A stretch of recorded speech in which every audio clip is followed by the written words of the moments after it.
Assalamualaikum warahmatullahi wabarakatuh. Selamat pagi para user kredit dan para rekan trader tarif binari dimanapun berada.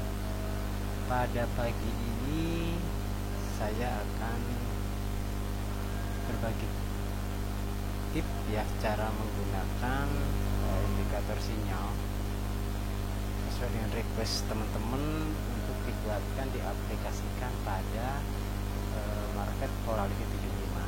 Sebentar, di sini kalau teman-teman ngeblank seperti ini,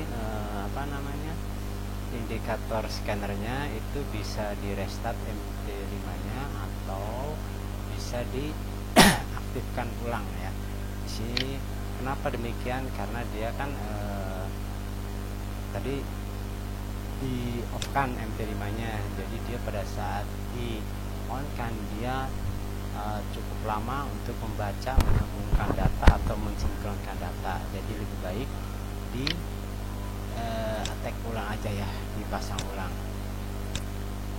Saya biasa sama, saya pasang ulang aja biar cepat, karena kalau nunggu nunggu di ini kelamaan. Nah, ini bagus gini aja biar dipasang sendiri ya, biar sinkron. Nah, ini masih menyesuaikan, datanya masih dibaca ya.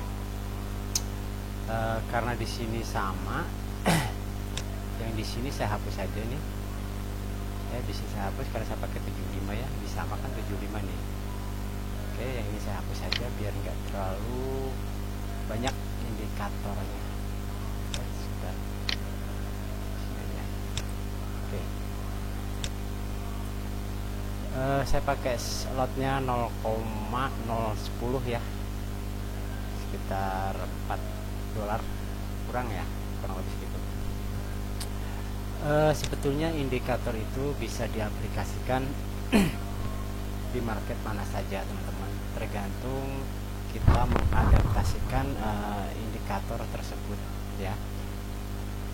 Jadi baik indikator bawaan MT5 atau teman-teman beli atau dapat free dari mana saja, sukses atau tidaknya menggunakan indikator itu kembali ke kita mengadaptasikan dengan situasi kondisi yang sedang terjadi. Di sini sesuai dengan permintaan teman-teman, minta dibuatkan scalping V75 di M1. Untuk yang minta scalping gold atau XAU USD ya, nunggu hari Senin Selasa ya, karena marketnya sudah tutup ya untuk forex. Jadi nanti di hari minggu depan insya Allah akan saya buatkan. Oke teman-teman, di sini kelihatan ya, di sini V75 sebetulnya kita lihat ya, V75 ini kondisinya lagi tren, tetapi di M4 sampai dengan 10 dia lagi sideways.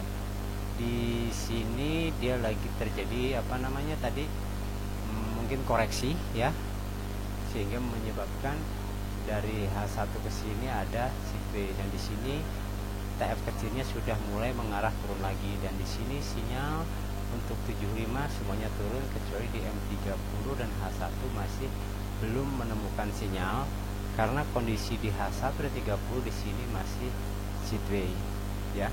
Di 15 sinyal sudah ketemu, mungkin di sini kondisinya sudah overbought kalau di stokastiknya, sehingga udah mulai masuk ke sinyal sell. Oke, saya lihat dulu di sini. Tapi di sini di M1 kondisi juga ini ya. Kalau scalping emang saya nggak ambil besar-besar ya. Kita tunggu dulu ya. Di sini M1 lagi tren kuat ya. Oke, saya tunggu. Tapi di sini dia kondisi sudah over jenuh jual ya. Tapi karena trennya dia turun, saya coba masuk aja. Ya, karena trennya masih tren turun, dia belum menunjukkan sinyal untuk naik. Dia masih lumayan kan, dapat 2,34. Kayak gitu teman-teman ya, cara mengaplikasikan sinyal ini. Jadi pertama, setelah melihat data scanner scanner trend, kemudian lihat sinyal kemana, kemudian sinkronisasikan, karena yang aktual itu adalah yang di sini. Ini hanya sebagai rambu saja, ngasih tahu ya, ngasih tahu, kemudian kita adaptasikan cari momen yang terbaik agar kita minimalisir floating ya gitu. Nah untuk scalping sih kalau saya sendiri nggak pernah banyak-banyak ngambil, paling ya $1 atau $2 cukuplah bagi saya ya, dapat $10 udah sangat-sangat bagus lah ya. Maklum karena modal saya kecil, cuman di bawah $50 mungkin ya. Nah ini kayak gini. Ini contoh saya karena saya ini masih tren, lihat nih M1 sampai dengan M4 masih tren saya masuk, dan sinyal juga masih, tetapi di sini emang kondisi untuk di stokastik ini menandakan dia udah oversold atau jenuh jual ya, tapi tren masih kuat turun ya, kita lihat aja ya. Kalaupun tidak ya mundur, misalnya koreksi ya, kalau trennya masih kuat keturun ya akan open sell yang kedua di atasnya, nanti kita close BEP plus ya. Kalau dia balik koreksi ke atas, saya akan open buy juga, tapi akan sell 2 kali, tujuannya agar segera close. Tapi di sini tren masih kuat menunjukkan ke bawah. Jadi seperti itu teman-teman ya. Jadi kuncinya ya banyak berlatih, terus memahami dari karakter market tersebut.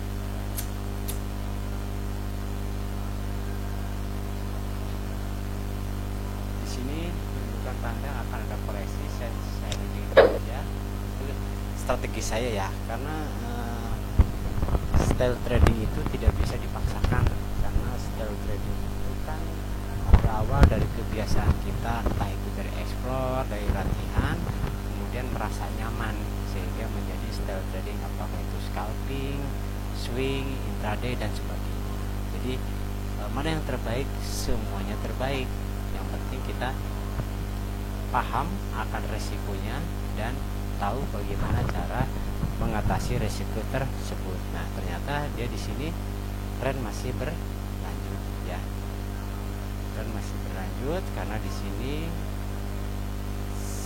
sinyalnya sell semua ya, sinyalnya sell semua. Tapi beda sell kuat dengan sell itu, kalau sell kuat atau bagus dia menyatakan trennya kuat, tapi kalau sell ada kemungkinan dia akan sideways atau berbalik, apalagi di stokastiknya sudah mulai menunjukkan jenuh seperti ini ya.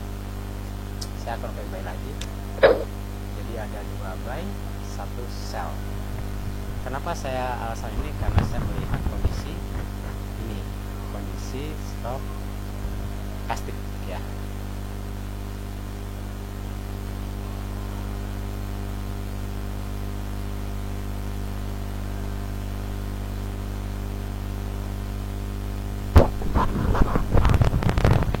Tapi kalau misalnya teman-teman, saya biar aja deh jangka panjang ya, tinggal dilihat aja di sini sinyalnya.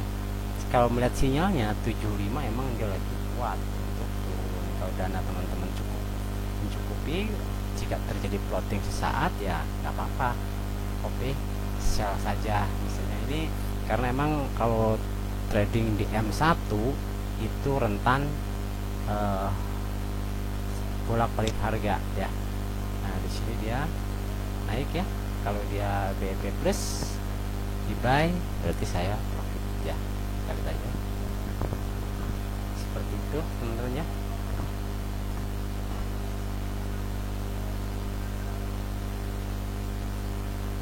Karena di trading itu kan kita berusaha semaksimal mungkin menangkap peluang yang diberikan ya.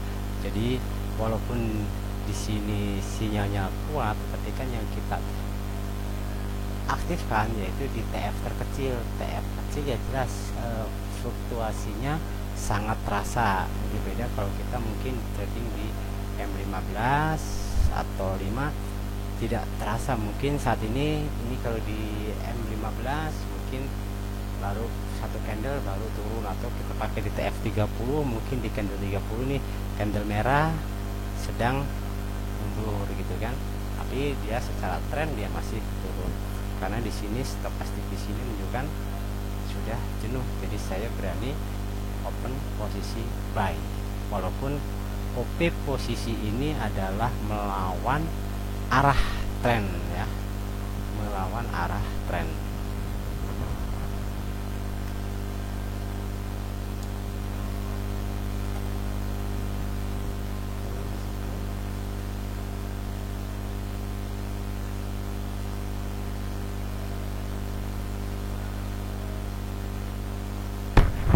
Kalau mau close manual tadi kalau ragu ini juga bisa di close buy, ini udah profit ya, tapi kan kondisinya masih terjadi hedging ya. Oke, dia disuruh exit dari posisi sell di 75 ya. Oke, sellnya disuruh cobain aja lah. Nah di sini sudah menunjukkan tren dari 75 sedang sideways atau berubah arah, walaupun di sini masih menunjukkan adanya belum perubahan arah ya.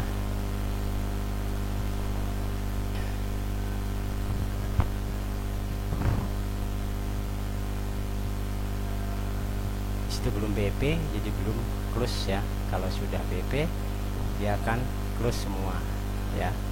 BP plusnya ya sesuai dengan target yang saya buat. Kalau saya buat $1, nah dia sekarang sudah close semua, berarti saya mendapat keuntungan 1,76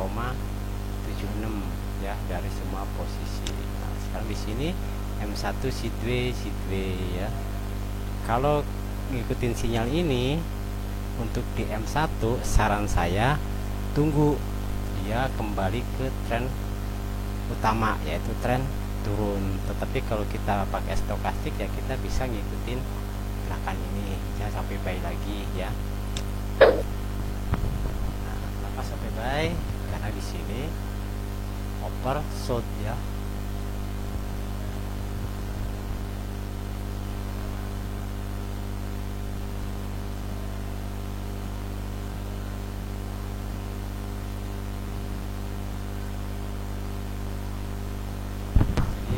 Kalau scalping emang nggak perlu gede-gede ya, dan juga jangan terlalu dipaksakan, secukupnya saja teman-teman, saran saya. Tapi kita bisa berulang-ulang lah. Kalau misalnya kita punya modal cuman $60 ya, dapat $5 stop dulu ya, nanti lanjut lagi. Nah ini contoh seperti ini. Nah sekarang di sini tidak ditemukan sinyal di 75 ya, karena sinyal-sinyalnya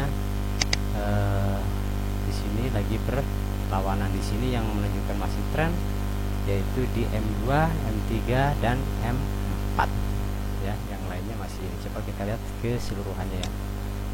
Nah kalau keseluruhan memang dia masih menunjukkan H2 ke atas, dia masih sama dengan tren, dia sih menunjukkan untuk tren turun mungkin sampai besok pagi ya, sampai pergantian tanggal. Tapi untuk di TF kecilnya tidak ditemukan sinyal, jadi kita tunggu aja dulu ya, karena di sini pun sinyalnya sideways contohnya.